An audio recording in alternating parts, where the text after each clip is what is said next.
To add the SlideShare URL with icon on desktop and taskbar using Microsoft Edge browser, navigate to the SlideShare website.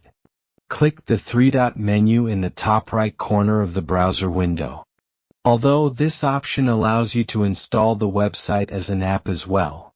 However, to pin the website on taskbar, bring mouse cursor over the More Tools option. From there, you can choose Pin to Taskbar option. Click Yes on the pop-up dialog.